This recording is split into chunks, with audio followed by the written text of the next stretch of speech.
halkan waxaa fadhida dhalinyaro Soomaaliyeed oo mardhow tababar dhamaaday kadib bilaabi doona shaqadii qaranka oo ah in dalkooda cadow laga xoreeyo waxay bilaabayaan inay daba galaan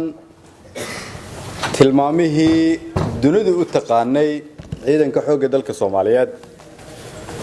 oo ahayd tilmaan geesinimo idinkana waxaad noqon doontaan sida aan hubo inaad sii wadaan taariikhdii raggii iyo gabdhihii idinka horeeyay ay u soo hooyeen ciidanka xoogga dalka Soomaaliyeed idinku waxaad tihiin rajada uu leeyahay ama ay leedahay qof walba oo Soomaaliyeed laga bilaabo madaxweyne ilaa hooyo Soomaaliyeed oo ganacsata waxay ku hurdaan dadaalka idinku aad bixisaan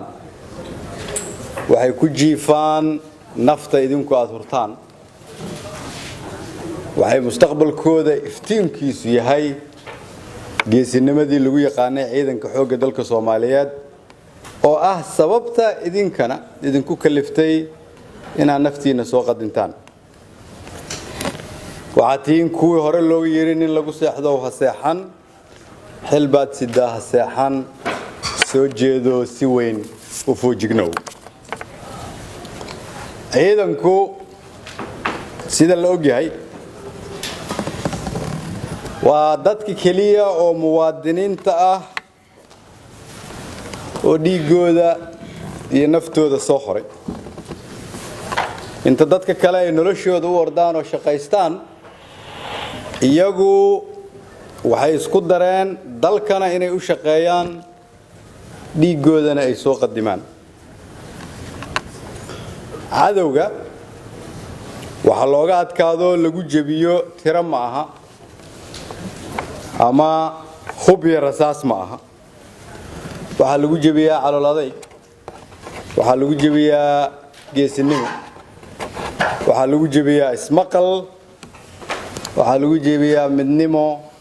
waxa lagu jabiyaa daacadnimo waxa lagu jabiyaa wadaninimo intaas ayaa ahayd walina ah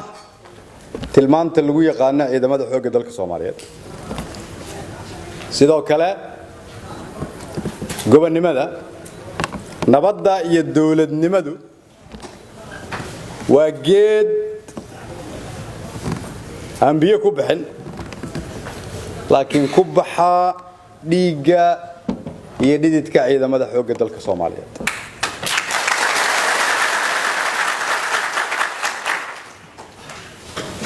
idinka waajibaadkiinu waa inaad dalka ka samata bixisaan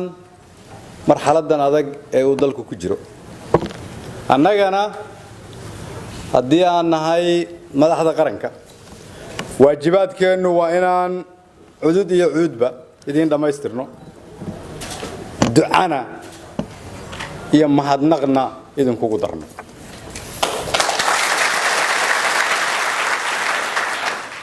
shacabka Soomaaliyeed waajibkiisu inta kale oo shacabka waajibka shacabka Soomaaliyeed iyaguna waa inay hiili hoodba idin la garab taagnaadaan togaga wabiyada iyo badaha waxa looga talaabaa buundooyin dal kasta xilliga adag ee uu soo marana waxa uu kaga gudbaa ciidankiisa